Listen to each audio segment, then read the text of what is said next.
जी, आप सभी को स्वागत है। तो चलिए आइए शुरू करते हैं। कहते हैं जो प्रयास करना नहीं जानते, जो प्रयास करना नहीं जानते उन्हें हर समस्या बड़ा ही लगती है ना। जो प्रयास करना नहीं जानते उन्हें हर समस्या बड़ी ही लगती है। तो चलिए क्वेश्चन बैंक सॉल्व करेंगे और वास्तविक संख्या से पहला चैप्टर। हाँ, और जानकारी के लिए मैं बता दूं मेरे भाई, यहाँ से सिर्फ लघुत्तरीय प्रश्न पूछा जाता है और वो भी 10 है ना, 8 से 10 या 8 से 12 ऑब्जेक्टिव पूछा जाता है और दो गो शॉर्ट क्वेश्चन पूछा जाता है यानी लघुत्तरीय, यानी 4 नंबर।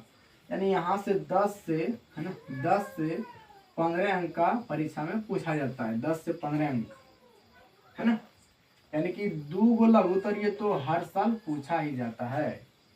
लघुत्तरीय प्रश्न 2 गो हर साल पूछा जाता है यहाँ से वास्तविक संख्या से। तो चलिए आइए शुरू करते हैं।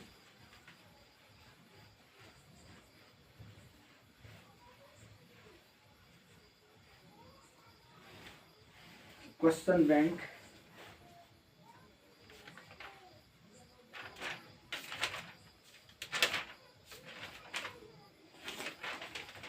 लघुत्तरीय प्रश्न है ना। कहते हैं संख्याएं 135 और 225 का एचसीएफ ज्ञात करें।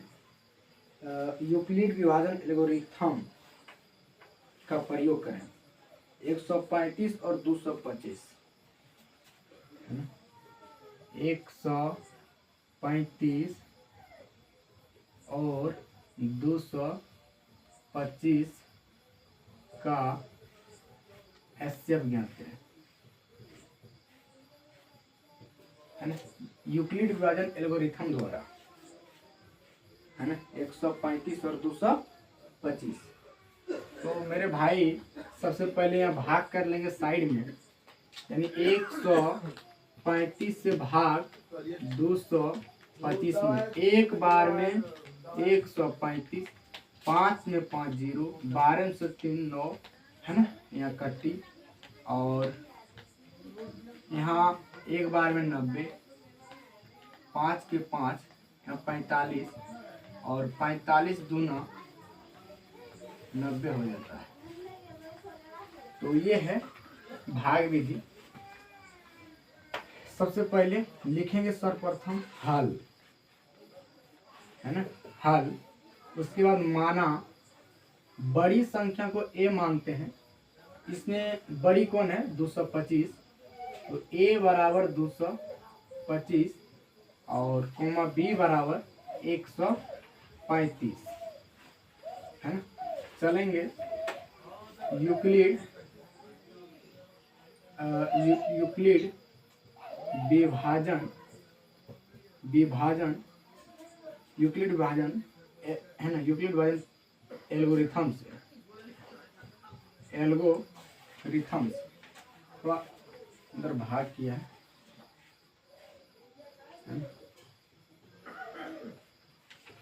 यूक्लिड विभाजन एल्गोरिथम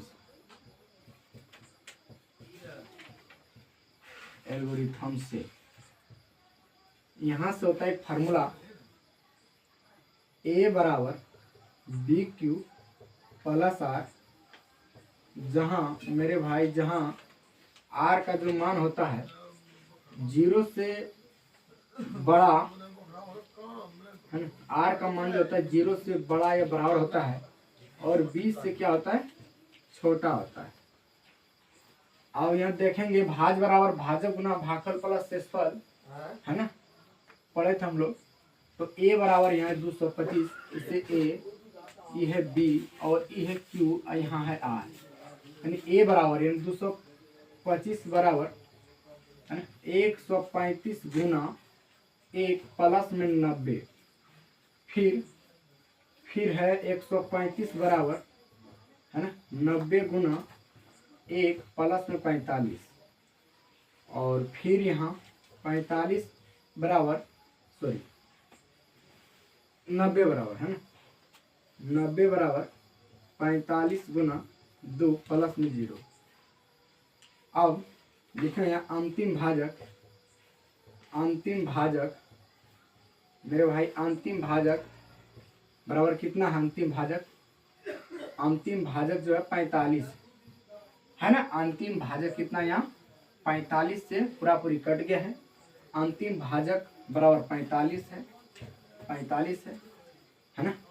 इसलिए एचसीएफ बराबर 45, एचसीएफ बराबर 45। तो इस प्रोसेस से बनता है, आप देख लीजिए है ना। और उम्मीद करता हूँ समझ में आ गया होगा। मिटा देते हैं, नेक्स्ट सवाल चलते हैं। इस टाइप का सवाल पूछा जाता है।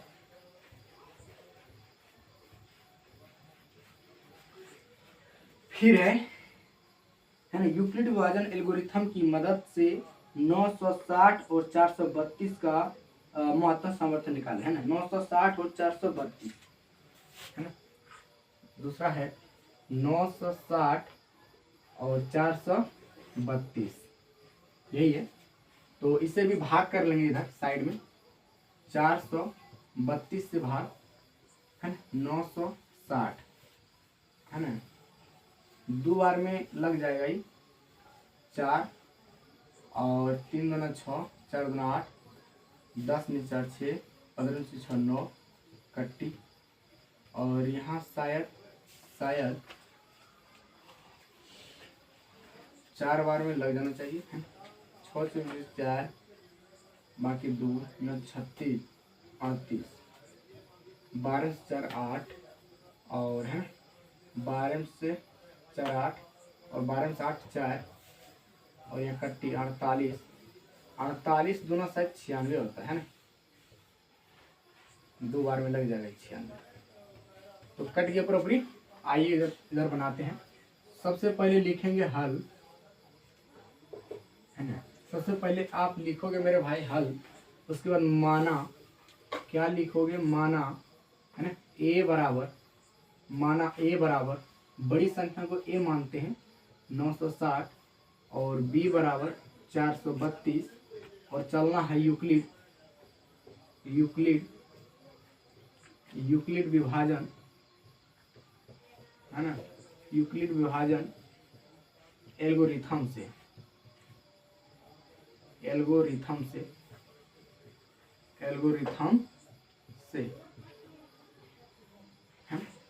यूक्लिड विभाजन एल्गोरिथम से फॉर्मूला होता है ए बराबर बी क्यू प्लस आर, जहां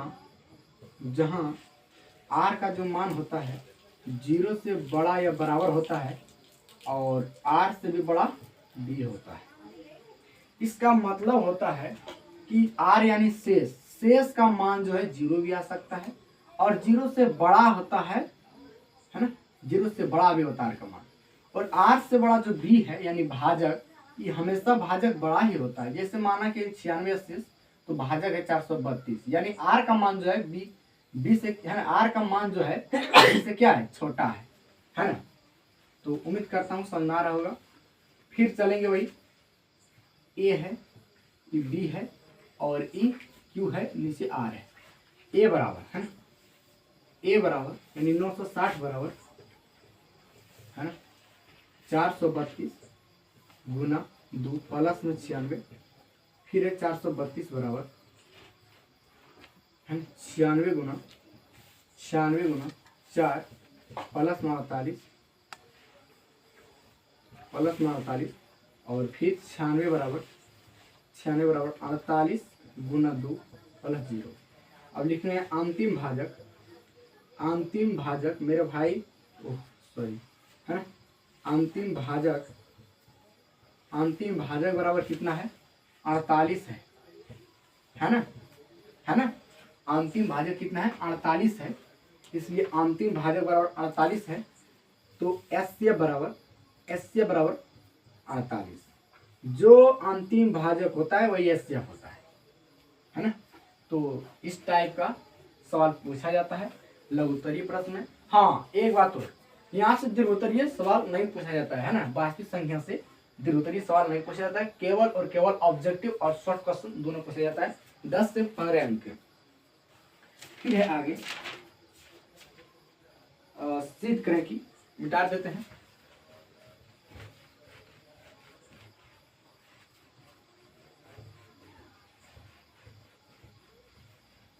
है ना, फिर है सिद्ध करें कि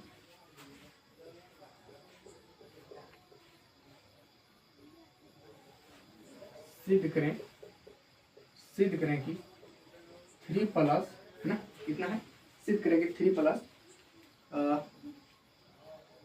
रूट 5 एक अपरिमेय संख्या है। 3 प्लस रूट 5 एक अपरिमेय संख्या है। अपरिमेय संख्या है, अपरिमेय संख्या है। और मेरे भाई जानकारी के लिए बता दूं, ये जो है 2016 और 2020 में पूछा गया है ना। तो आइए बनाते हैं। सबसे पहले लिखेंगे हल, उसके बाद माना 3 प्लस रूट 5 एक परिमेय संख्या है, एक परिमेय संख्या है, परिमेय संख्या है। और परिमेय संख्या मतलब होता है कि अंश बटा हर के रूप में लिखा जाता है, यानी 3 प्लस रूट 5 बराबर a बटा b, जहाँ मेरे भाई जहाँ a कोमा b क्या है, सअभाज्य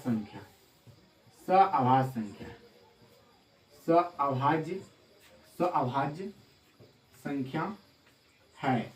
और जानकारी के लिए मैं बता दूं मेरे भाई, सअभाज्य में मतलब होता है जिसका एचसीएफ 1 हो, यानी कि कहने का मतलब साफ है a और b का एचसीएफ 1 होता है ना। और परिमेय संख्या मतलब होता है a बटा b के रूप में लिखना, यानी कि x बटा y के में भी लिख सकते हैं, x बटा y के रूप में, p बटा q के रूप में, यानी अंश बटा हर के रूप में लिखा जाता है ना। और जहाँ a और b क्या है, सअभाज्य संख्या, सअभाज्य मतलब जिसका एचसीएफ 1 हो। आगे अगर देखेंगे यहाँ है रूट 5 बराबर a बटा b और माइनस में 3 और क्या है, रूट 5 हमारा एक अपरिमेय है और a बटा b और माइनस 3 क्या है, एक परिमेय है। क्या है, परिमेय है। और ये एक परिमेय है और ये क्या है, अपरिमेय है। यानी कि माना गया कथन, माना गया कथन क्या है, गलत है। माना गया कथन गलत है। अतः यानी वास्तविक में क्या है, 3 प्लस रूट 5 एक अपरिमेय संख्या है, एक अपरिमेय संख्या है। तो उम्मीद करता हूँ समझ में आ गया होगा, है ना, कि जो है अपरिमेय संख्या इसे सिद्ध करना यानी प्रूव करना है। तो प्रूव हो गया एक चीज, है ना, कि ये है ना परिमेय मानना है। और परिमेय का मतलब होता है a बटा b के रूप में लिखना, और 3 उधर जाएगा तो माइनस में हो जाएगा। और रूट 5 क्या है, एक हमारा अपरिमेय है और ये क्या एक परिमेय है। तो माना गया कथन क्या गलत है, जो हमने माना था परिमेय ये गलत है। तो क्या है, वास्तविक में यानी रियल में, अतः 3 प्लस रूट 5 एक अपरिमेय संख्या ही है। तो एकदम वीवीआई है इस बार, 3 प्लस रूट 5 एक अपरिमेय संख्या है। तो चलिए विशेष धन्यवाद।